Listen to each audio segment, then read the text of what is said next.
arrêté, auditionné. 2 semaines après. 2 semaines après, par rapport à quoi? J'apprends, comme journaliste, qu'il est en résidence surveillée à l'ANR.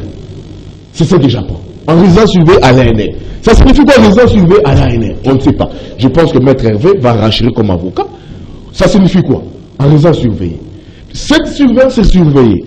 Moi, j'apprends, je suis journaliste, cette arrestation va même au-delà, c'est même transporté, même jusqu'au niveau de sa famille. Il ne mange presque plus. J'apprends de mes sources. Plus de visites, j'apprends de mes sources.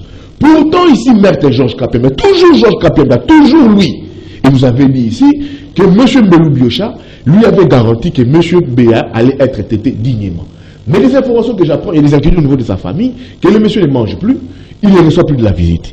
Moi, des interrogations, oui.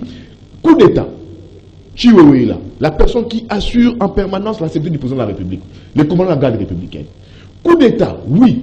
Mais dites-nous ici, sur ces arrestations, regardez comment est-ce que le gouvernement a communiqué avec Serge Kabongo. 72 heures après que cette affaire ait fait du boucan dans les réseaux sociaux, Serge Kabongo.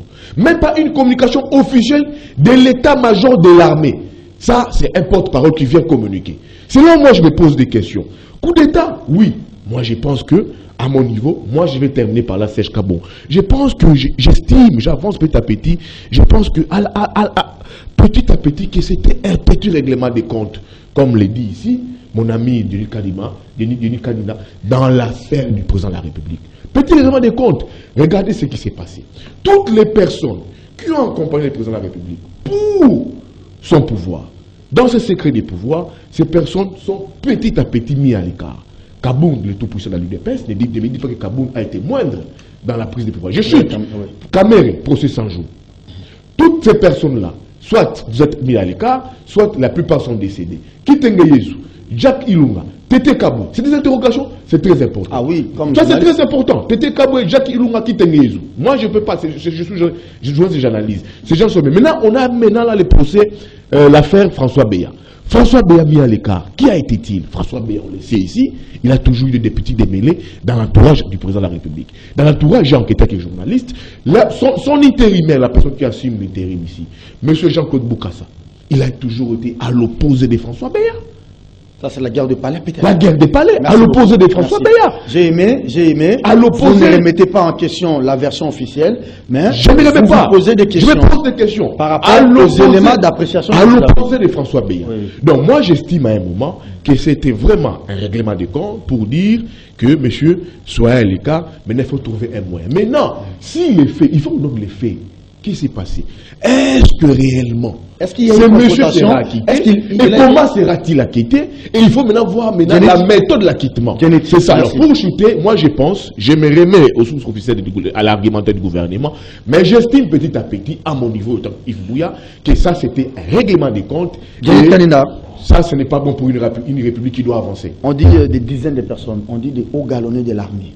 On a cité des médias qui citent des sources proches depuis lundi, au sein de la garde républicaine, c'est-à-dire nous ne commentons que ce que ces sources proches du dossier nous donnent. On n'invente pas les faits. Au sein de la garde républicaine et au sein des forces armées de la République démocratique du Congo. On parle également des dizaines de personnes civiles, étrangers comme nationaux. Mais j'aimerais récapituler. François Béa a interpellé les 5. Les 14 ont fait la perquisition dans ces 2 résidences, je crois à Mongafula et son bureau, semble-t-il, à l'hôtel Sultani. Et c'est simplement hier, soit 2 semaines après, selon les sources citées par des médias, Africa News et tant d'autres, qu'on viendra mettre la main sur ces éléments de la police. C'est-à-dire, est-ce qu'il y a eu confrontation entre ces personnes-là, ou bien il y aura maintenant confrontation? Est-ce qu'on a trouvé des placards après ces perquisitions? Non, Serge Kabongo, la première chose, c'est qu'il faut d'abord reconsidérer l'analyse de Yves Bouya, que je trouve un peu une analyse made in la Mouka ou quelque chose comme ça.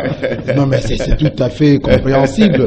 Et lorsque vous regardez toutes les analyses qui viennent de la Mouka vont dans le même sens que les analyses qui viennent du camp FCC aujourd'hui. La vôtre vient Ces d'où? analyses-là, La vôtre. ces rencontres. La vôtre vient d'où? Voici moi ce que je pense. Si la sienne vient de la Mouka, la vôtre vient d'où? Voici moi Non, ce que je répondez à ma pense. question. Si la sienne vient de la Mouka, la vôtre vient d'où? La mienne vient du peuple. Allez, merci beaucoup, Kevin. Vous retirez la parole. Allez. Écoutez-moi, je pense ici que nous ne devons pas banaliser cette question. Ah oui. Parce que C'est la j'ai sûreté comme de l'État. l'impression, c'est la sûreté de l'État. Oui. J'ai comme l'impression que nous sommes en train de banaliser avec des analyses comme ça de Yves Bouya. Nous sommes en train de banaliser, donc c'est comme dirait les Kinois, à Kosinaye, à l'Igna Benganabato, à Kosinaye au coup d'État. Non, c'est des faits graves. Nous ne devons pas banaliser ça.